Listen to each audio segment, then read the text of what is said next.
And we're back with another outstanding episode of Square Table Degenerates Podcast. We are joined today by WWE wrestling legend, well, just wrestling legend in general, the Mountie Jacques Rougeau. How are you today, sir? How you doing, Joe? I am doing pretty good, man. It is a little bit cold today, but I mean, it's November. So what are you going to do? What are we going to do about that? You know what I mean? Yeah, we got the first snowfall here, so we got about 4 or 5 inches. Just a little taste of what's coming. So, you guys got 5 inches up there. I mean, we got maybe a dusting earlier. The east side, far east side, got like maybe 3 or 4, but I don't know. I mean, people complain about it every year, and it's like you live up here, and you've lived up here for 30, 40, 50 years, some of us, and it's like you're used to this. Why are you complaining every year? I don't get it. Yeah, but you know, Joe, for me and my part, for the last few years, I've been taking my Winnebago and going south when the snow comes. But because of the COVID situation, I stayed here for the last couple of years, and it makes a difference, you know, when you get older. Like I'm 61 years old, and we like to get to that heat there. And but it's a good thing. We work out, my girlfriend and I. We walk in the snow every morning, and But I have a great thing that I'll be telling about. I'll tell you a little later about my Wrestling Academy event coming in 2022 up in Canada, and so that's one of the reasons why I'm staying. I'm not going down south this winter. Where when you go down there? Where did you take the caravan? Where did you guys go? What state? Well, you know, I used to go to Florida all the time, and then the last 3 years ago, actually before the COVID, we went to all the national parks. Like, you know, we went through. It doesn't cost anything, and you don't have water, you don't have electricity, but my Winnebago has a generator, so we have our own electricity, and we go and water every week. We get water at the Walmart or places like that, get our food, and go back up in the hills. But we did a great tour. 2.5 years ago, we started on Highway 10 from Jacksonville, went all the way to Los Angeles. Oh, you nice. know, and so, but going through Junction City and going up to Vegas, and where we had the kids fly in, and then so we brought them on Christmas to Santa Monica, where the big wheel is on the beach there, and then brought them down to San Diego to the zoo, and then drove back to Vegas, dumped them off after Christmas, you know, and then kept our. We went actually for the first time in my life. I went to visit. Corpus Christi in Texas and by the ocean. Wow, that was amazing. Magnolia Beach and all those places. It was absolutely amazing. The South is nice. We love our Southern listeners. What did you think about? Did you get the? I mean, you've probably been to Vegas many times, but what did you think about like Vegas since they legalized weed and all that? You know, for me, it's always the same thing. What happens in Vegas stays in Vegas, you know. But to be honest with you, what a commercial place. And but when I was there with the last time, and I flew the kids in, it was so funny because I used to see a lot of Chinese people coming, you know, like by buses, but they all had masks on, and we weren't ready for this, you know, like we didn't know it was coming. So it was like weird, you know, just seeing all that. But Vegas is a great place for the kids. They'd never seen it, my kids. So when you walk the big boardwalk there and the big the boulevard there, I can't remember the name of it, but the main boulevard where the Caesar's Palace is, the Mirage, and all the great light with the water lights and everything. It's amazing. Vegas is really something to see. I do like Vegas. I like certain parts of Vegas. Vegas can be polite too. I mean, there's if you go a couple blocks away from the Strip, I mean, it can be like, oh geez, what happened here? But yeah, exactly. I like Vegas. I'm actually probably due for a Vegas trip here. So if you're out there, guys, and you want to organize a Vegas trip, let me know. Let's do this. Okay. So you grew up in Quebec. You were born in Quebec. The whole thing was Quebec or Quebec, however you pronounce it in French. I'm not a very good French speaker, as you can tell. What was Quebec? Quebec is good. Quebec is good in French, and Quebec is good in English. So you're good. All right, cool. So I cover both. So was your dad wrestling by the time you were old enough to remember him, or what was up with like your introduction to the business? How'd that happen? Oh my God, you're going into a story there. We're 4 generations of wrestler in our family, and so my great uncle was the first one who started, and then his 2 nephews followed, which was my father and my uncle, his brother, my uncle. So we had my great uncle, then my uncle and my father, and then there was my brother Raymond, and myself and my brother Arma, who was less popular. And then there was my 3 sons that wrestled for 20 years. They just retired. They quit the business like 2 years ago. But when I was like 5, 6 years old, my father was the main event at the Montreal Forum against Abdullah the Butcher and against the Sheik and against all those guys. And a lot of guys came from Detroit, you know, like the Sheik, the original Sheik, and Bobo Brazil, and all those guys that used the passage. And so for me, wrestling, Joe, was like I was born in wrestling. I was like 6 years old, and we had a newspaper in Montreal. It was called the Montreal Newspaper, actually. And every Sunday night, the wrestlers that were wrestling my dad, which was I got to tell you about my dad real fast. My dad is a tough guy. We'll get back to that later, okay? My father's a real tough guy. So people believed in him because he was believable. And so he had these main events against all these Americans and different, like, Japanese guys that would come in from everywhere. And on Monday night was our religious night for wrestling in Montreal. Monday night was the Montreal Forum or the Montreal night, the Paul Sauvé Arena. Those was a little venue, the Paul Sauvé Arena, like 4,000 or 5,000 people, but the Montreal Forum was where the Hockey Canadians play, where there was 20,000 people, and they'd go there about every couple of months. But since I was young, the Montreal paper was a really big fan of wrestling up here. Where they really took care of wrestling in the sports department in the paper. So on every Sunday night, the photographer would come from Montreal. We lived about 20 miles in the outskirts of Montreal on St. Lawrence River, and so he'd come to our house. I'm a young kid now, so he's coming to my house, and me not knowing that wrestling's fake, you know, because when I was really young, I didn't know it was a work. So it was like I'd see Abdullah the Butcher show up at my house, you know, or Joe LeDuc. I don't know if you ever heard of Joe LeDuc. I don't know if you know Joe LeDuc. You ever heard of him? No, Joe? I know. No, if you go on, if you have some wrestling fans out there, believe me, they know who Joe LeDuc is. The Lumberjacks. They were Lumberjacks, and they were great gimmick. And but anyway, they'd come to my house, and the photographers would put my dad and his opponent face to face, like, you know, to make a publicity shot, like for the next morning in the paper to introduce the show that was going on that night. And I would always manage somehow to either sneak my head between my father's legs to be in the picture in the paper the next day. So when I got on the school bus, I tell all my friends, "Hey guys, did you see in the paper this morning?" And they'd all say, yeah, your dad's wrestling at the... I said, "No, did you see between my dad's legs?"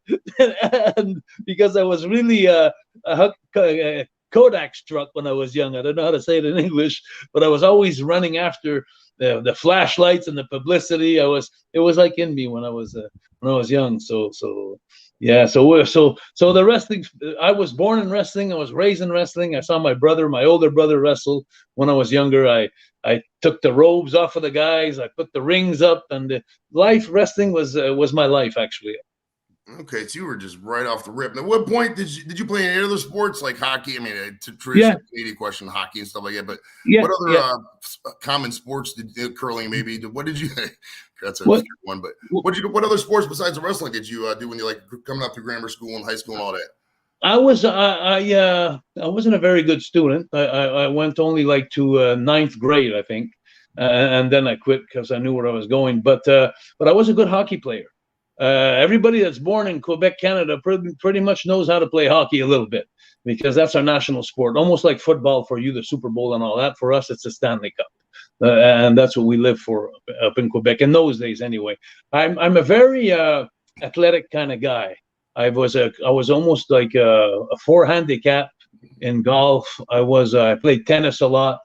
I played pool a lot, you know, like pool tables. Mm-hmm. I was a very good I was very volatile. I don't know how to say it in English, but I could think.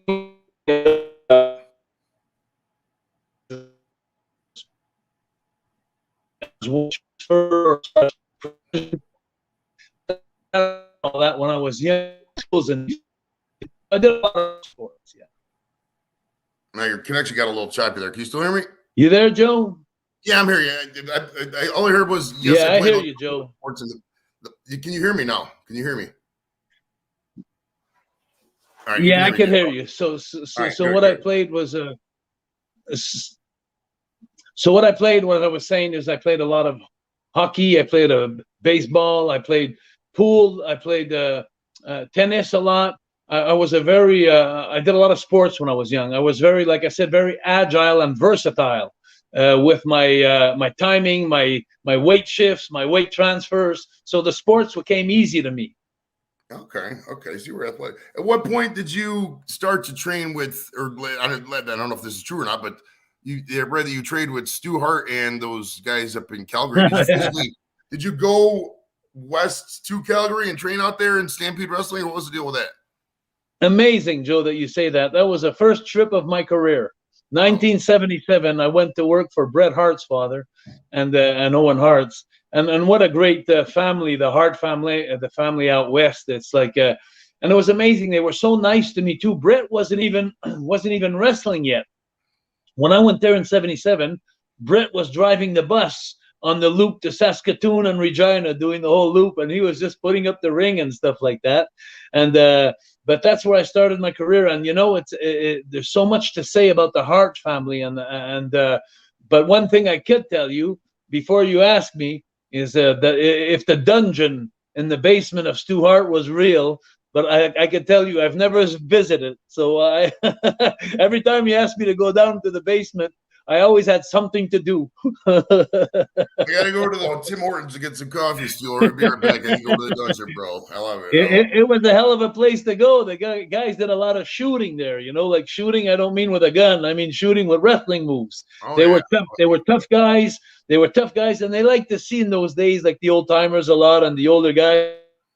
They really liked in those days to see who were really the tough guys in wrestling. Although it was a work, it was fixed. The tough guys wanted to take their place there, you know. And Stu Hart was a hell of a grappler. You know, he even went to the Olympics, so a relationship I have with Bret is amazing. I wrestled for him. I wrestled with him, against him. I wrestled 4 years in the WWF against Bret Hart and Jim the Anvil Neidhart, the Hart Foundation. I wrestled them for 4 years. For 2 years, I wrestled them as being a good guy with my brother Raymond, the Rougeau brothers, and they were the Hart Foundation. And then when they switched babyface and we switched heels, then we had Jimmy Hart. We told everybody in the States that we just moved to the United States. We had our little American flags, and we used to laugh at the Americans all the time. But so we did that for 2 more years. So for 4 years, we were married to the Hart Foundation all around the world, but our matches were great. The matches were tremendous. We knew each other very well. Okay. All right, we got a question from Lone Stars Lounge. He says, how did you get Vince to make you the Mountie and remove you from the tag team? Well, actually, my brother Raymond had enough of wrestling in 1989. He just wanted to quit. And so I took about a year off to come back to my wife at the time, who had my newborn. So I was going to take a year off to spend to help her out for the first year, to change the diapers and all that good stuff, but the real life. And then I just got a call from Vince McMahon, who hopefully he missed my work, or he liked my 4 years that I did with him in the past. And he just called me back a year later and he said, Jacques, he says, are you ready to get back on the road? And I said, yeah, I guess. He says, how would you like to be a Mountie? And then I said, really, a Mountie? Like, you know, so that was an amazing story that happened too, because when I had no idea what character I was. I wasn't a real Mountie, so I had to fit in to try to act like I was a Mountie. And it was a hard thing to do at the beginning. But I always had a smirk on my face. I always had easy heat with the people. People hated me really fast. You'll get to hate me too, and you'll see. So people hate me really fast. So the character worked well with me. But when we did this first promo, I gotta tell you, this promo was amazing. When we introduced the Mountie, for about a month and a half, there was little vignettes that they'd show on WWF TV around the world. Like, you know, they had Mean Gene Okerlund by the ring, and you'd have Jesse the Body Ventura, and they were there by the ring, and Jesse would say something like, well, you know, Mean Gene coming to the WWF soon as the Mountie from Canada. So then they said, let's go see. So they put a vignette on TV. So everybody that was following wrestling, they would see my new character, but not live, just a vignette. And the first vignette I did was absolutely awesome, because I'm sitting in a park up in Canada, and I'm on my horse, and there's this guy that drives up beside me with his car, and he's got his girlfriend. He's about 25 years old, so he's got his girlfriend beside him. So he pulls up beside me with his car. I'm on my horse like this, like.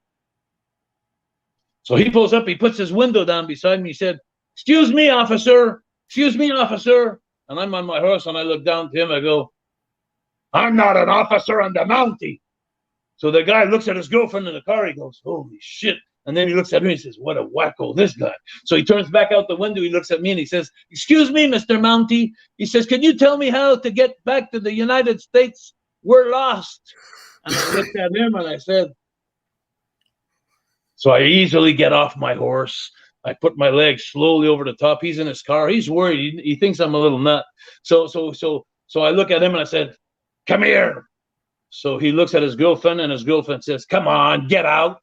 So since he was afraid to get out of the car, so I say, come here. So I bring him in front of my horse, and then I take the mouth of my horse like this, and I put it up like this, and the camera's right in his face, and I say, you see that part of my horse? It always points to Canada. Come here. So I bring him at the other end of my horse, and I lift the tail up, and the camera goes right into there, and you know where I'm talking about, the donut there. And then he says, and then I look at him and I said, you see that part of my horse? It always points to the USA. So the guy looks at me and he jumps in his car and he spins his wheels and he takes off. So then they go back live on the show. And then me and Gino said, I can't believe they did that, you know, or something like that. The Mountie but my character was built around that. And it was amazing the heat I had when I got back in the States. The first show I did, the first loop I did was Boston, Philadelphia, and the Spectrum. There was the Gardens, the Spectrum, and Nassau Coliseum at the Islanders where they used to play. Nassau Coliseum in Long Island. God, the fans, they didn't take it so funny, you know. Like when I you know, early, we'd get early at the game, like, you know, at the hockey players. Well, at night when we get to the show around 2:00, we'd park in the bottom of the ramp. But there's always those marks, and there's fans that are up there, you know, watching you arrive, the groupies. And, you know, and when I got out of my car the first time, people were throwing me rocks from on top of the ramp. You know, they were pissed off because for 5 weeks I had the tail of a horse up in the air saying that if you want to get back to the US, that's where you got to go. But anyway, that character was so hot, Joe. It really was. It was amazing. All right, we got a question from Jim Rovchek. He says, what do you think about the WWE releasing all the talent recently? Well, I'll just put it in 2 words. There's more interesting things to talk about. I haven't watched WWF in 25 years since my falling out with Vince McMahon. Oh, wow. I could just tell you one thing. You're a number. If you're good for him, he'll treat you good. Once your run is finished, he doesn't need you anymore. Fresh meat's coming in, so that's life. And the thing I feel sad today, I really do, is a guy who made so much money. He should have set up a pension for the guys, you know, like something, a security for the guys, even if it's $500 a week. You know, what is it for a billionaire? You know, to all the guys that accomplished and build this company and build them. I feel sorry for a lot of guys. I'm the lucky one. I remade myself. I do conferences. I do stand-up comedy shows up in Montreal. I have a lot of fun. I have the gift of doing my passion because I have a conference show that I do, a humor show. But it's all about my career. It's all about the highlights, the things that were weird, that were funny, that were bad. You know, like so I put. That's amazing. So I think my second video, yes, so I'm living my life as a spectator and conference.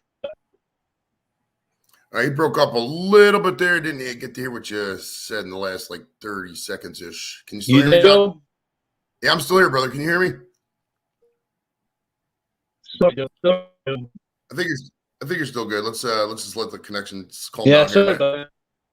Can you hear me? I can hear you. Yeah, you're a little choppy still, but I think we're good. I think we're good as soon as the your connection gets good there. All right, I think we're almost back. All right, can you hear me, Jacques? We got some. There we go. We're still live, guys. Don't worry. We got some connection issues up in Florida, or not Florida, Quebec. Bear with me here. Oh, there we go. Let me remove this one and add this one here. Bear with me. There we go. Stand by. All right, there we go. All right, perfect. There we go. Sorry about that, Joe. All right, no problem at all, my friend. No problem at all. All right, while we were going there, we got a question from Doris's Wrestling Fanatics channel. Who was your favorite opponent, or in your opinion, your best feud? Okay, that's two good questions. But it's hard to answer a question like that when you work in the WWF in the 80s, because there was so much talent. The guys that I used to love to work with the most, and people don't know that, but they all think it's Big Boss Man, which I really enjoyed. He's great. But the guy that not too many people know about is Tito Santana. I don't know if you ever heard of Tito Santana. Oh yeah. Arriba. You know, but he was a great talent to work with. I loved working with Coco Beware. I don't know if you remember him with the birds on the shoulder there. Oh yeah. I remember the parrot. You know, he was great. The Rockers were absolutely awesome. Shawn Michaels and Marty Jannetty were like la creme de la creme. That was awesome. The Hart Foundation. I really enjoyed working with Jim the Anvil Neidhart and Brett. He had that beard there, Jim the Anvil Neidhart. Yeah. And then with Brett, that was great. There were great times. A lot of good teams were there. I actually even liked working with the Killer Bees. I don't know if you remember the Killer Bees. Oh yeah, it was B. Brian Blair and Jim Brunzell. Jumping Jim Brunzell. Yeah, I remember. Exactly. They were great workers. They were guys that were fun, you know. And even when the guys that we work with, some of the what you call the extras or the job guys, the guys that never had a push, but they were there to help create you.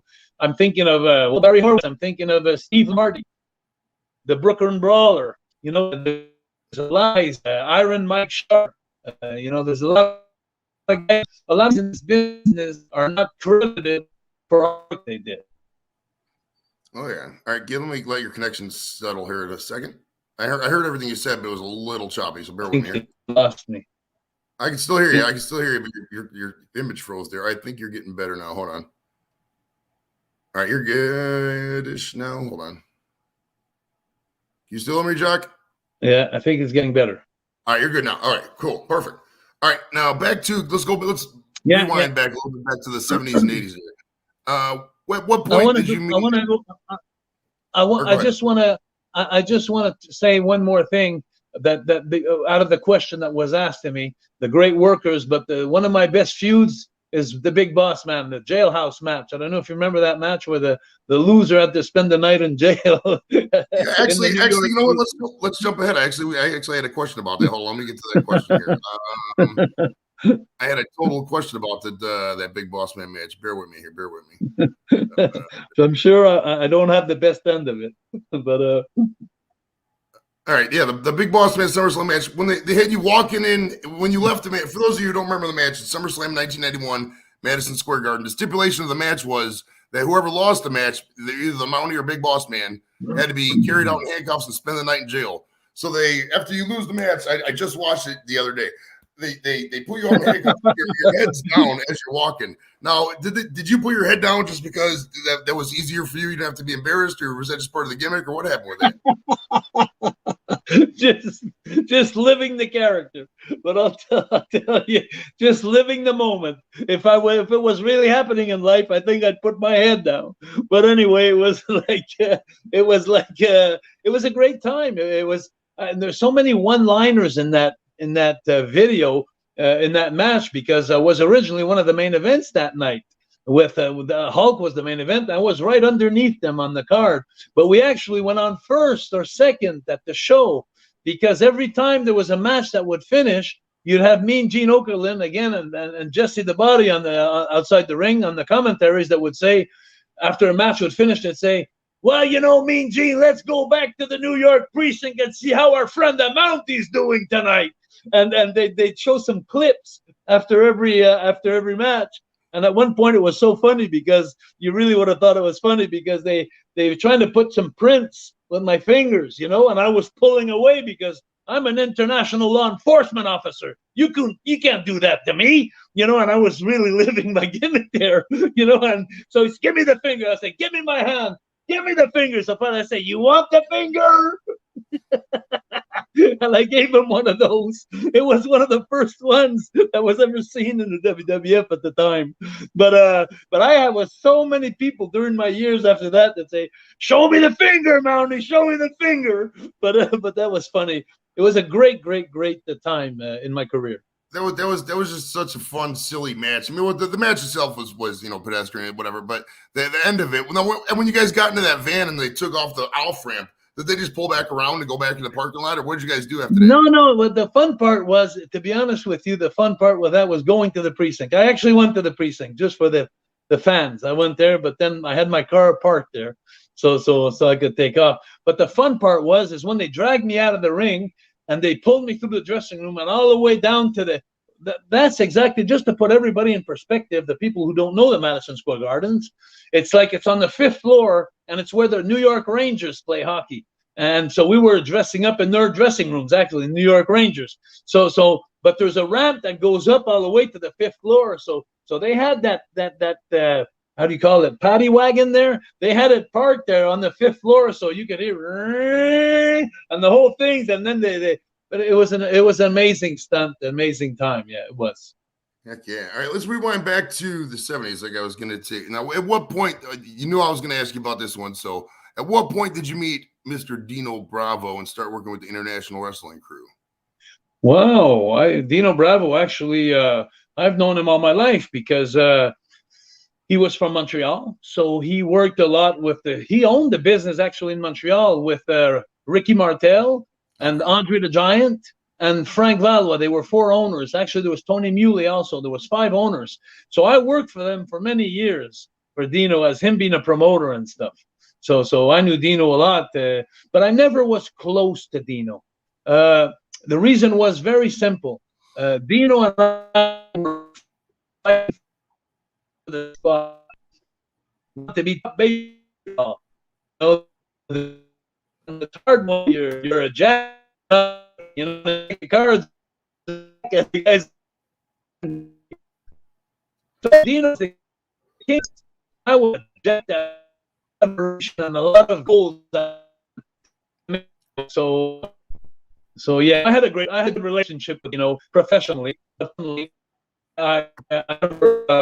I never went as far as that like that, but he was a hero here in Montreal. He got over a big guy.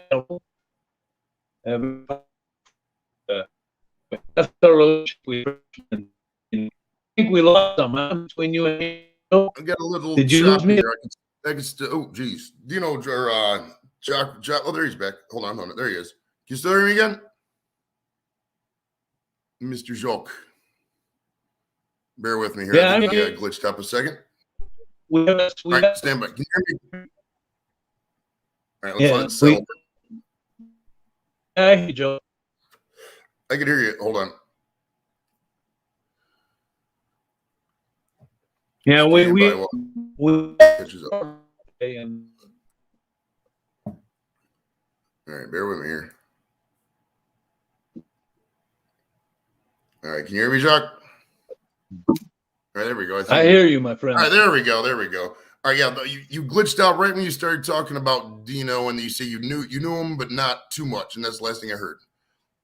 Yeah, exactly. Well, Dino was I travel with him a lot. I work with him business-wise, but I wasn't a close friend with him. He was mixed up in the mafia in Montreal, and so I wasn't my type of life, and my type of surroundings. So I kind of rather just watch the mafia movies on TV and stay away from the real mafia in Montreal. So we were never close friends, but I respected him as a wrestler and as a promoter.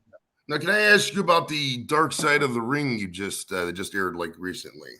Wow. What do you want to know? Well, how did they come to you with that project? Did they come to you? Did you go to them? How did that pop in? Yeah, they came to me, and it was the nicest thing that ever happened to me because a lot of people didn't know the real story of what happened, and I've grown to know Dynamite Kid a lot through this story because I had no idea how he was violent like this everywhere in life, and he had the small man complex. I just thought that what I knew of him, he was a ribber, he was a joker, but his ribs had no limits. he would do a lot of things that would hurt people in their careers, and he hurt a lot of careers, and but he, I think the jealousy is the thing that happened between us, and it happened at the Madison Square Gardens. I think that's where it started, Madison Square Gardens, because we had a match, the Rougeaus against the Bulldogs, and we were upcoming in the WWF, and they were World Tag Team Champions. And then we sat with Vince McMahon in the dressing room, and we were all 5 of us sitting together. And then Vince looks at us. He says, "I'd like to have a 20-minute Broadway, like no winners." And so I was looking at my brother Raymond like, wow, the champions, the world champions, and they're not even beating us. That's good for us. But in their pants, they were probably saying to themselves, like, holy shit, these 2 jabronis from Montreal are coming in. We can't even beat them. So that created a little animosity, I think, right there off the bat. And you know what, Joe? I'll be honest with you. If I could redo some things in life, I really would. I didn't have the right approach sometimes. I've always had a problem with some guys in the dressing room and my attitude. And a lot of that was because I was so proud of my home. And you're going to understand this, I'm sure you will. But why did I have a lot of heat sometimes in the dressing room and different guys? It was because there was, first of all, there was a 40% exchange in money when you come to Canada at the time. If you had $1 in the US, you'd have $1.40 when I'd get home here. But if you came to Canada to get $1, you'd have 60 cents when you go back home. So a lot of the boys, when they knew they were booked in Canada, they'd say things like, "Oh, we're going to fucking Canada again," But they had no idea what it did to me personally. Like, I was proud of my home. And then we talked French sometimes, and a couple of guys didn't like that. I remember one time Brutus the Barber Beefcake just saying to the agent, he went to see the agent, "Hey, can you tell these fucking jabronis there to stop speaking French? They speak English." And I was looking at myself. And so me, instead of, and Beefcake was Hulk's pet. Hulk really created Beefcake. So nobody wanted to get heat with Beefcake, but me, I didn't give a shit. So I tell Beefcake, I say, "Hey, what's your fucking problem? Why don't you tell Tito Santana not to speak Spanish to Pedro Morales?" And I said, "What is this thing? We're not talking bad about you guys. We're just communicating better in French because it's my native language. That's the only reason why we spoke like that." So there was a lot of jealousy with the French and then the Quebec. And every time they'd speak about coming to Canada, it was negative. And I was always like sticking. So I don't know if you understand my point. I actually had a question about that. Was it everybody going to, when Dino went to WWF, and then you guys went first, then Dino went and everything else? Did it, they give you these stereotypical roles? I mean, it was the thing at the time. That's how McMahon works. He just gives everybody from their country a stereotypical role. Did that bother you, or did this access? I mean, you said it did bother you a little bit, but I mean, how much did that really bother you a lot more? Now that you look back on it, just like all the negativity they had just towards your home country. I mean, you got to be proud of it. I'm proud of Cleveland. You got to be proud of Quebec and all that. What do you think about that? Well, let me ask you this, just to be honest with you, Joe. If I'm sitting here and I'm just doing an interview with you, and you ask me what's the best place I like in the States, and it's California, or whatever, and then you ask me, well, what's the worst place? Oh, that shitty Richfield Coliseum, or that shitty town of Richfield. And you'd hear it all the time. Every time I'd be on the podcast, I'd talk about that shitty town of Richfield, and you'd say like, "Hey, shut the fuck up, Richfield is my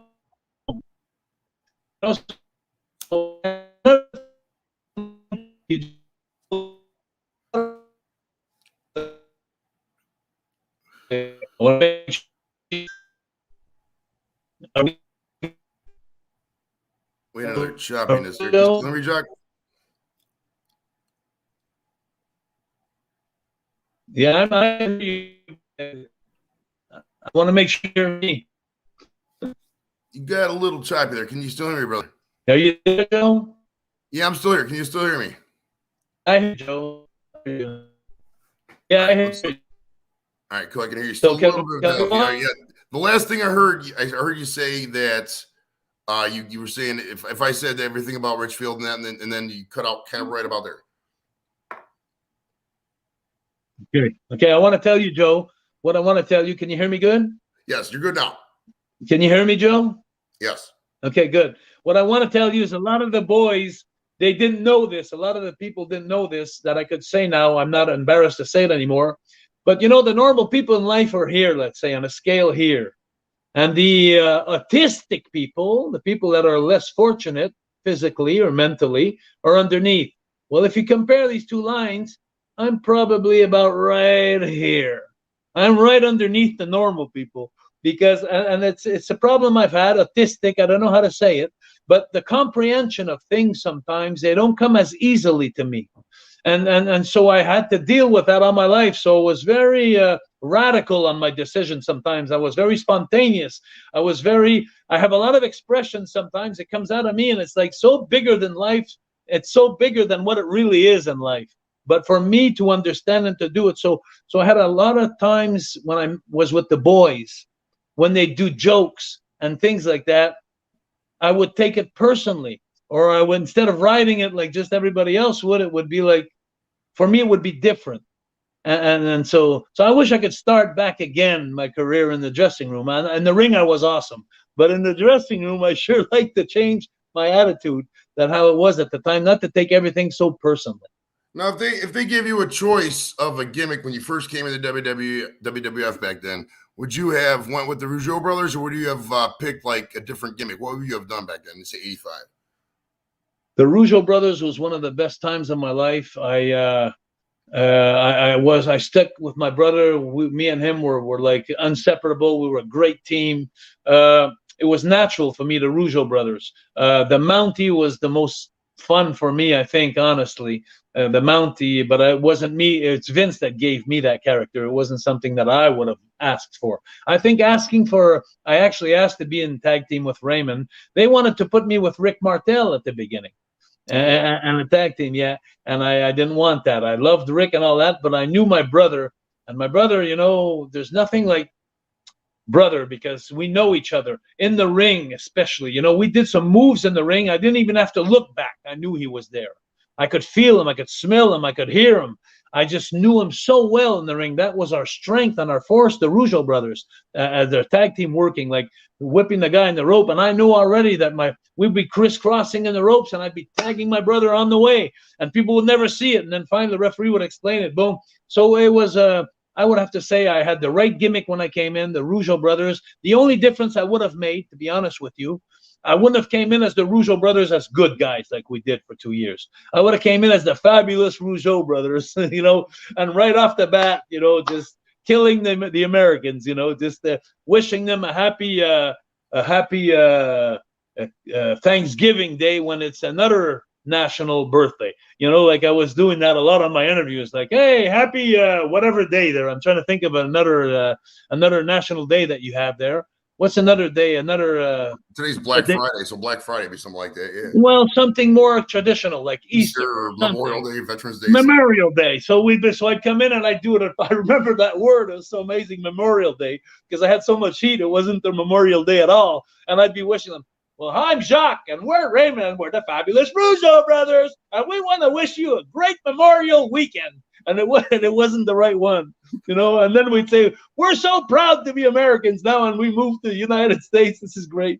But yeah, this is all good souvenirs. Anyway, sorry awesome. There. I got lost in my good times. That's funny, man. That's awesome. Now, did you think having the French name when going to like coming to some of these towns in the States, you know, Arkansas and Kansas and all that, did you ever have some ring announcer just completely butcher your name? Any funny funny pronunciations of your name over the years? Well, like, you know, Ragu brothers, you know, like, we had a lot of Ragus, and but yeah, Rougeau was hard to say, you know, for a lot of the fans. Like you say there, you got the Tupelo, Mississippi there. It was hard for them to pronounce it. But I'll be honest with you, the funniest guy was Marty Jannetty, you know, of the Rockers. He used to make it a running gag. Every time he'd meet me, he'd say, how you doing, Jacques? You know, instead of Jacques, he'd say, Jacques. How you doing, Jacques? That became a running gag between me and him. It was funny. He was talking on a podcast just not long ago, and he was saying, oh, I'm going to talk to Jacques Rougeau soon, you know. And but that just kept making me laugh. Yeah, I got butchered my name a lot. But I always referred to my name for the people who had a little bit of good speech there. I tell him, think of the diver Jacques Cousteau. You know, like the guy used to dive in the ocean. Jacques, you know him, right? Oh, yeah, Jacques Cousteau. So it's Jacques Rougeau and Jacques Cousteau. You know, so it was pretty easy for them to pick up after that. Heck yeah. Now, let's get into some of your matches here, and a couple of them. Like we were talking about earlier in not the pre-show, but before I was about to ask you because we were talking about Richfield earlier. Now that Survivor Series match in 1988 Survivor Series. Was that in terms of like matches you've done? Was that memorable in your eyes? Like, do you like? Okay, I remember this good about that. Or how fun was that match? I mean, there was some epic talent there. Go back and watch that match. I went back and you got Bret Hart, Shawn Michaels, Arn Anderson, Tully Blanchard, Demolition. Oh yeah, Boy Smith, Dynamite Kid, the Demolition, Young Stallions, the Powers of Pain. It was an amazing lineup, man. Amazing the tag team in those days. You know, there's so much talent in tag team. It was an era of tag teams. And to come back to Richfield Coliseum, as you all know, the infamous feud I had with the Dynamite Kid on Dark Side of the Ring. If you want to go see it, for people who haven't seen it, go see Dark Side of the Ring. Third season of Dynamite Kid. But the whole finished.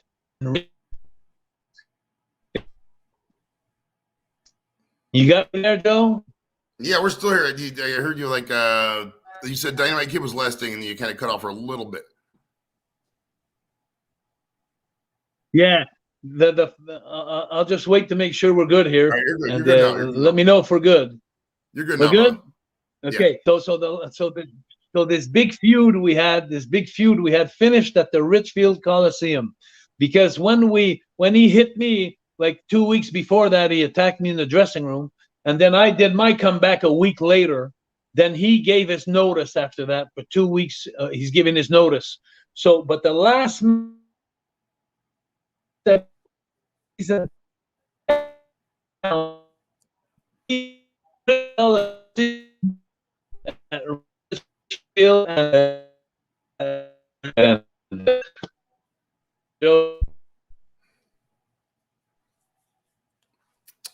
let it reset here.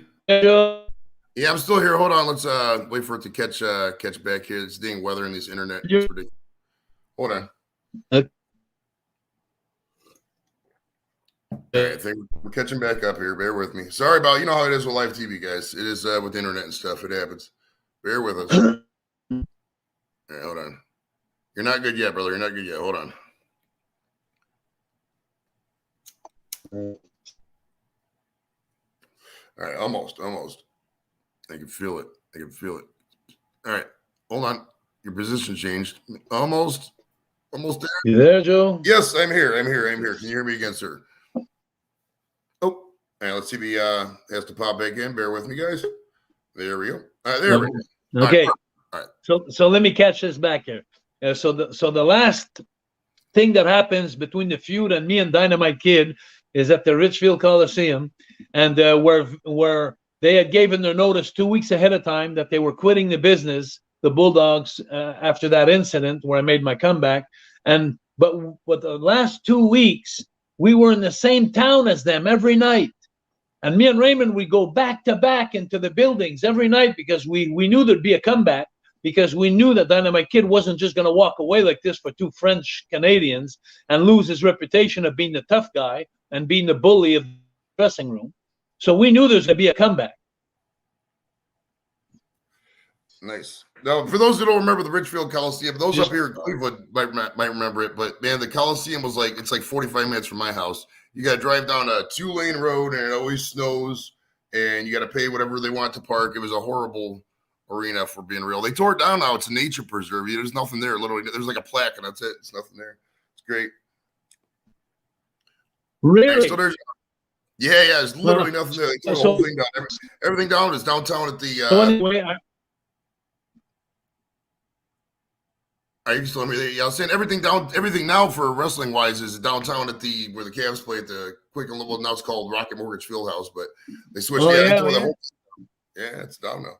Can you hear me, Joe? Can you hear me now? Yes, you're good now. Okay, I just want to finish this story here, where the last 2 weeks, I have to go in every dressing room, and the last night we're in Richfield Coliseum, and Vince has this 10 tag team battle royal, where we get, as soon as someone of the team gets beat, you have to leave. The team leaves. So they eliminated us on first because Vince had asked us to please take our bags after being eliminated and not to take a shower and just to take off and go to the hotel room to give a little bit of self-esteem to the Bulldogs, I guess, just to show that when they came out of the dressing room, they were going to settle a score, but we had already left the building, just like Elvis. But bottom line is, the bottom line is it was a horrible time in my life. It was a horrible time. And for 20 years after that incident, when I quit the business, I did some conferences in schools against bullying. And every school in the province of Quebec, I went for free. And it was a therapy for me to try and overcome what had happened to me in the business, that I thought it was supposed to be fun wrestling. You know, not to live with a bunch of animals in the dressing room on steroids and that they believe in their own characters. You know, that wasn't my place, to be honest with you. Right. We got a question from Doris. It says, do you remember your feud with the Steiners? Oh yeah, the Quebecers. It's funny because after the Mounties in Canada took me off TV, they banned me from TV in Canada because I was giving them a bad image. They actually took a lawsuit against the WWF and they banned me for every TV show in Canada. So Vince had to kill my character. So for a year, I left the WWF again, and then I called Vince back because I met a guy called Pierre Carwillet, PCO, in Puerto Rico, and I saw him work, and we became a tag team. I called Vince. I said, hey, Vince, I got a hell of a tag team partner if you want. And he says, right away. So we came in about 8 months later. We met the Steiners on Monday Night Raw. The first night we came in as the Quebecers, and we became world tag team champions. We took the belt from the Steiners. They didn't like that, I'll tell you. That was another thing that was pretty wild. But I loved working with the Steiners because they were great workers. They really are great workers. I got another question. It was texting me. It says, what was the worst performance, in your opinion, you ever had? That's kind of vague, but is there a match that you had that was just, you weren't happy with your performance personally, something like that? To be honest with you, performance that I remember.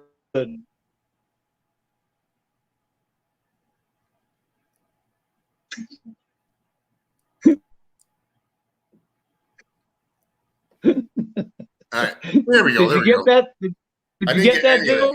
I didn't get any of that. You locked up and then you came back and you started laughing again. I said every performance that I remember were good. Hey, I can roll with that. Every performance you remember is good. That's why people ask me, what was your worst shows? I don't know. I never had one. I forgot. I'm sure I had a few bad ones, but I already forgot those. Now, I gotta ask you a silly question about the Mountie character. Now, have you ever been pulled over and the policeman was like, oh, wow, you're the Mountie, and then a huge joke ensued afterwards? It's amazing that you say that. And I was stopped a couple of times that I remember that my girlfriend was so pissed at me because I was going over speeding or something or doing something wrong, and the cop would pull me over and then he'd come by my window and he'd look at me and say, are you the Mountie? And I say, and then I wouldn't get a ticket.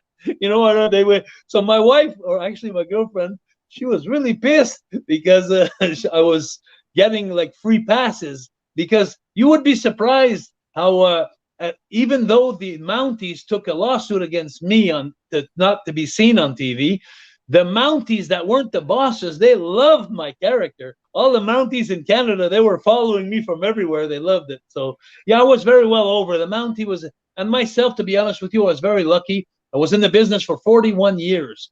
You know, so I'm pretty much over in Quebec and being fourth generation. So yeah, sometimes I did have a couple of policemen who gave me favors, but I've always been very courteous. Courteous is the word, yeah, courteous, and always polite. So that helps too. You know, when you get stopped by police and you're a big guy and you put the window down and said, "How you doing, sir?" You know, then it's a lot nicer than "What did I do?" You know, or you know. So I was always very nice to the law. So I had a few favors here and there because they recognized me, yes. Nice. We got a question from Joe Shipley. He says, your thoughts on working with Brutus Beefcake and Greg the Hammer Valentine at WrestleMania 3? That was an incredible 94,000 people. You know, that was incredible. Like I said, you know, as far as I'm concerned, Well, Beefcake wasn't the greatest of the workers, to be honest with you. He had a gimmick with the scissors that was good, you know, but he wasn't the greatest worker. He was okay. But Greg the Hammer Valentine, he was a good worker. Greg the Hammer Valentine, we had some Chop City, me and him. Like, you know, chops there in the chest. Woo, man. Oh, my God. We had some bloody ones, me and him. But the guy knows how to work. The guy, he knew how to wrestle. And why I really liked working with Greg Valentine, it was believable. But not only that, because 30 years before that, my dad was working against his dad in Montreal. Johnny Valentine was his dad. Nice. And so that, for me, it was memorable to work with his son like that. And we did so many matches together. Good stuff. Now, I was going to... Can I ask you about your Intercontinental title reign as the Mountie? Now, you only had I had to look this up. It was only 2 days. It was only 2 days. Now, they kind of, in my opinion, they treated that as a joke. They treated that as a real joke. Did that sit well with you after that? You know, I got to tell you what's funny on that. You know, is when I won the title that night, they just wanted to switch the title from Brett to Rowdy Piper. So they had to use someone. I'm glad they used me. I was flattered they used me to do that transition, because when I took the title from Brett that night in Springfield, Massachusetts, I took the title from Brett.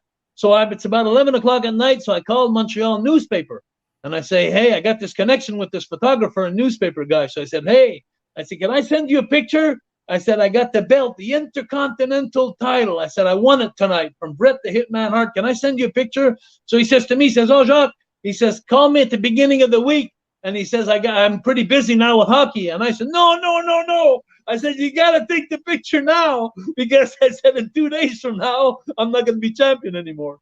So he laughed and he put the picture in the paper anyway in Montreal. So it lasted 2 days, but I had plenty of time to take the pictures. And it's so funny because now today, when I do Comic-Cons and I do signatures around the world, they all remember that I was Intercontinental champion anyway, and it only lasted 2 days. 2 days. But I have all these pictures that I sign autographs. I got the Intercontinental, my dolls actually that you sell in Toys R Us and places everywhere. They have the Intercontinental belt too, and it's amazing. I only had it for 2 days. That's awesome. All right, I got a question from Tuna Emperor. He says, "Did you ever work with or have interactions with the Iron Sheik?" Yeah, I love the Iron Sheik. I loved him. He was so funny, that guy. You know, I'm not a jabroni. I can't believe it. But he was so funny in his character, this guy. And the first time that I wrestled in Madison Square Gardens in 86, when we came, me and Raymond, together as a team, almost the first night we were in the Gardens, they put us in singles. Raymond against Nikolai Volkov and me against the Iron Sheik. And Iron Sheik was just coming off the world title against Bob Backlund. And he just left. He was the world champion. And I went in there in a singles match, and they put me over. I actually beat the Iron Sheik in Madison. So if you go on internet, you'll see it. That was the thing. You still there, Joe? Yeah, I'm still here. I can hear you now, I think. Okay. All right. I think you're good now. Are we good? Right. Yeah, you're good. You're good. All right. Okay, let's try this. So what I remember the most about this guy is when he was wrestling Hacksaw Jim Duggan in a big feud. The Iron Sheik and Hacksaw Jim Duggan, the biggest feud, and they got caught in a car with some stuff there in the back in the trunk. I think it was marijuana or whatever. So these guys are the biggest feud in the world, and they got caught in the car. That was. It's not funny. It's funny today, but it wasn't funny. I remember when it happened, the boys were all shook by that. You know, it was but now it's funny. But Iron Sheik was a funny kind of guy. You know, like Iron Sheik, he was there when the Bulldog thing happened with me and him. But 5 years later, I was asked to go with Shawn Michaels, Bret Hart, to go to Manchester, England, which is near his home, Dynamite Kids, and the Iron Sheik was there too. And it was like a Comic-Con. And when I walked in the place, the Iron Sheik looked at me and says, I can't believe it. Rougeau, you come here in the Dynamite Kid's home. I cannot believe it. And I'm going like, shut the hell up. Because please, I don't want to hear about that story anymore. I had problems with it in my brain, in my mind, but the Sheik was laughing about it. And I went to see him and said, Sheik, please, stop talking about that. Please, Sheik. Oh, he says, I love you, baby. I love you, baby. He says, but he was a nice person. If you got to know the Iron Sheik personally, he was so nice to me. He was always very nice to me. I liked the Sheik. Good stuff. Good stuff, man. I get a question from Paula. She says, did you ever work with or know the Von Erichs? Absolutely legends in their own in Texas. And Kerry Von Erichs, he's the one who actually took a gun and shot himself in the heart. Did you know that, Joe? Yeah, back in '89, I think it was something like that. Yeah, he took a gun and he shot himself in the heart in the barn. But this guy was such a sentimental kind of guy. He was like he was like me, I think, a lot. He had his heart in his hand. And you know, and I never seen that guy raise his voice against anybody. He was nothing but nice, that guy. I enjoyed that man tremendously. I didn't know so much his brothers that much. I knew more Kerry Von Erich. But yeah, but that's a sad story. But the legends, the Von Erichs, like the Funks, and all the families that it's amazing. Yeah, I have a lot of respect for the Von Erichs. Classic wrestling families for sure, man. Now, did you have fun when you were in the WCW or no? Nope. No? The only good thing that came out of that is I beat Hulk Hogan in Montreal. That was my next question. Was it cool beating Hulk Hogan in Montreal? Jesus Christ! How about if I ask you, would it be cool to do a movie with Arnold Schwarzenegger? Hell yeah, it would be cool to do. Okay, so me, it was the same thing to be in the ring with Hulk Hogan. But the worst part is when we booked the show, and the only time WCW ever came to Quebec is the show that I booked myself, and I booked myself on top against Hulk, just hoping that he would make me look good in the match a little bit before he killed me, you know? Right. And when we were in the dressing room in front of all the boys, Ric Flair, Harlem Heat, Dean Malenko, Eddie Guerrero, he just stands up and he says, okay, boss, because I booked the show. So he says, okay, boss, so what are we doing tonight? And I started laughing. Like, you know, he's asking me what we're going to do in the match. He's the icon, you know. And everybody was laughing too, the boys. And then finally he looked at me and says, I'm serious, brother. He says, what are we doing tonight? I said, whatever you want. And then he says, well, how are you going to beat me? And I looked at him. I was shocked, laughing. I was laughing, but at the same time, I was shocked. I couldn't believe I was hearing this. I thought he was ribbing me, to be honest with you. I thought he was joking around. And then finally I saw serious in him. You know what? It was like there was so much tension of me booking a show, taking care of the publicity, doing the stunts, doing the interviews, putting everything together, and doing the main event in that show. I was so much caught in my own work and bubble that I couldn't tell you really how it was at the time. I didn't appreciate it as much as now when I do something, when there's an event that happens 25 years later, and because just last week they chose me as spokesman in Montreal for the homeless for the next year. So I made the papers, I made the TV stations, you know, and that's now when it hits the most. It's because on Global TV in Montreal, they did an interview and they said, well, we got Jacques Rougeau here. You know Jacques Rougeau is the fabulous Rougeau brothers. And you know Jacques Rougeau, the only Quebec Canadian to beat Hulk Hogan. Realized that. All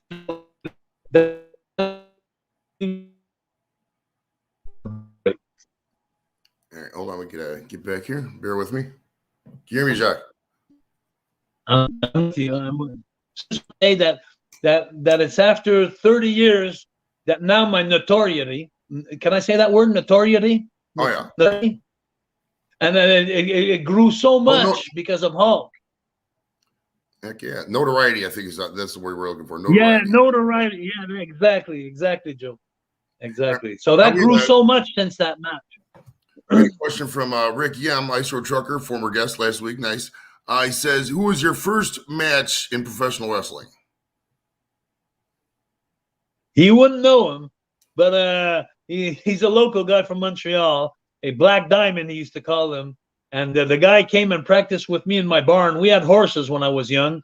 So my father set up a ring in the barn, and the guy would come practice for about a month before I did my first show live, you know. So he was called, but it was amazing. What a nice guy. What a way to start a career when you have a chance that a guy comes to work with you a month before the show and just to put the first match on. So that was amazing. I had a great start of a career. I was lucky. Good deal. Now, I saw that you trained Kevin Owens, current WWE wrestler. Now, where do you think right now he ranks in the pantheon of top Quebec and Koi wrestlers? That's a good question. because there's two kind of fires that I always say. Like I don't know how to say it in English. There's a fire that the wood burns slowly, like Ric Flair, and then you have the guys that they come in and they splash, they make a hit, but they disappear. I would have to say, for me, the best wrestler that ever came out of Montreal, Quebec, to be honest with you, one of the best ones is Rick Martel. Rick Martel is class act, a great body, great worker, NWA champion in the younger days, for out in for the Gagnes up in Minneapolis, and he made his trademark. He was great. My brother Raymond and myself, we hold a great place. I would say that Kevin Owens, being a student of mine for 5 years, because him and me, we had a falling out when he went to WWF. So I never followed his career after he left. But I can tell you one thing: he was a quick learner at my school, and he was always ahead of everybody. Like I'd teach something for a week, and I'd go over it again the next week just to make sure that it's done. He was already waiting for the next thing to learn. So he was a great talent. The only thing I criticize Kevin Owens today, that I always will do, is I feel sorry about his weight. I didn't like the image he had for a wrestler, because but that was maybe his gimmick. That was a different, it was his idea, his thought. But when he was with me, he was about 165 pounds. He was 14 years old. Oh, wow. Yeah, he was 14. He started with me for the first, and what an athlete. He was doing 450s off the top rope, and he was, so I didn't know him. So when we had our falling out, when he left after 5 years, that's when his body changed. And when I saw him again, because the news was calling me from everywhere and saying, hey, Kevin Owens became the new champion, in the WWF. What do you think about it? Well, since we'd had a falling out, I'd never talked bad about anybody. That was my motto. If you don't have anything good to say, you just don't say nothing. So what I would say was something like, well, I'd say on the news, I said, it's a proud day for the Jacques Rougeau Wrestling School, because that's where he came from, and so that was my comments, But I was disappointed to see that he had such potential in wrestling. That it's like sometimes I look and I say to myself, I would have been a Hulk Hogan if I would have had Sid Vicious's body. If my knowledge of wrestling and my interviews that I used to do and everything I did, if I had a body like Sid Vicious, holy shit. So I'm looking and I'm saying to myself, Kevin Owens has the talent of a Bret Hart, of a Ricky Steamboat, of the great guys that know timing, weight transfer, and everything in the ring. They're very good. They're talented. He should have gave himself more time for his body. That would be my only criticism that I would give to him. Apart from that, he's done very, very well for himself. Nice. All right, we got a question from Daddy Dutch. He's out in Iowa. He says, did the Rougeaus ever wrestle in Des Moines, Iowa? Oh, yeah, the corn place. The corn in the cob, isn't it? Des Moines, Iowa, that's where they have corn in the cob. Oh, yeah, they're known for actually, Iowa's known for great high school wrestling and colleges. They got a lot of coming up in college wrestling, all come up through Iowa. It's because they eat all that corn, man. They love corn out there. That's all they do. No, I do too. I do too. But I remember that town being like, I think the corn, in the United States, it's a big place for corn. I think Iowa, Des Moines. Oh yeah. No, but I like it. I gotta ask you, do you think you're a WWE Hall of Famer, and why do you think that? Well, I honestly think. Can I be humble, or should I be? Yeah, this is the STD podcast. You brag your ass off right now, the Mountie. All right, I'll just say, I think that the Rougeau name deserves to be in the Hall of Fame. Whether they put me with my brother Raymond or whether they put me as the Mountie, I think that 10 years I worked for WWF. I entertained them in their max. Everybody that I worked with, feuds and angles, they're all in the Hall of Fame. And so because of me and Vince, we had a personal feud that lasted for 25 years. He's never going to put me in the Hall of Fame. And like he never will put Demolition, and he never will put Rick Martel, because some guy stood up to him in the business. But I always say to myself, this is so important, Vince. If you could hear me, Vince, You can't put someone in a Hall of Fame for your personal relationship with him. You must put him in for what he knows how to do, or for what he's accomplished, for his talent. And you can't base yourself on personal relationships to make a Hall of Fame. And to be honest with you, I'll live if I'm not in the Hall of Fame one day. It's okay. If they want to do it when I'm dead, it's okay. And if they don't do it, it's okay also. Because here, when people talk to me in Quebec, they all say I'm a Hall of Famer in their hearts. Oh yeah, that's a great answer, bro. I appreciate that. Now tell me about the Loot. And forgive me my French. I try to do the best French I can, but the Loot Academy, is that how I pronounce it? Yeah, well, let's go with Wrestling Academy in English. And but Lutte Academy is pretty good for you. Yeah, it really is, and a great effort. But here, I'll tell you about it. It's going to happen in 2022. I'm getting wrestlers from Halifax to Vancouver, Calgary, Kelowna, Winnipeg, Manitoba, Toronto. I got 12 talents coming from Toronto, female and male wrestlers, and they're all at a level where the wrestlers are just good enough in their career where they didn't have the right connections. They didn't know the right people. They didn't kiss ass the right people.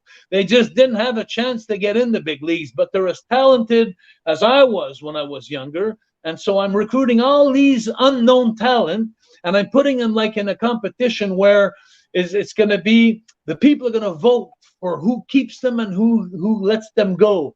It's like a competition, but it's really the people, the fans, and you don't have to win to continue. You could lose a match, but have so much charisma and be so much good in your character that the people are going to vote for you to keep going anyway. And the last 4 winners, this is awesome. The last 4 winners, we already have 4 sponsors that are giving $5,000 each to the winners. And plus, they get a tryout at the Nightmare Factory with QT Marshall, with the AEW school, with Cody Rhodes and Glacier. So those 4 Canadians, they're going to be looked at by QT Marshall personally.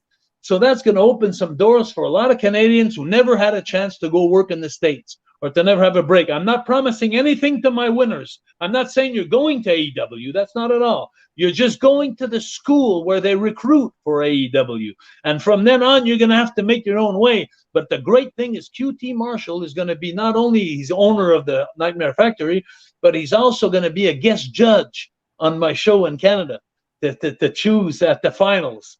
So it's really a great competition. Now I'm working, I got so much sponsors that already worked in.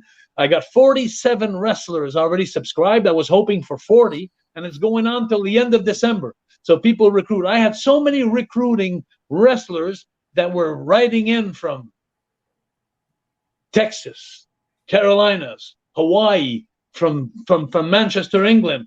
Because it's known now, my Wrestling Academy, but I started saying, when I started getting all these invitations out of Canada, I gotta find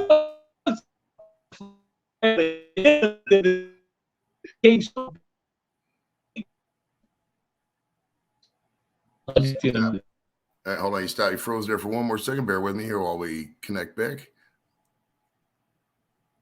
Still there, Jacques.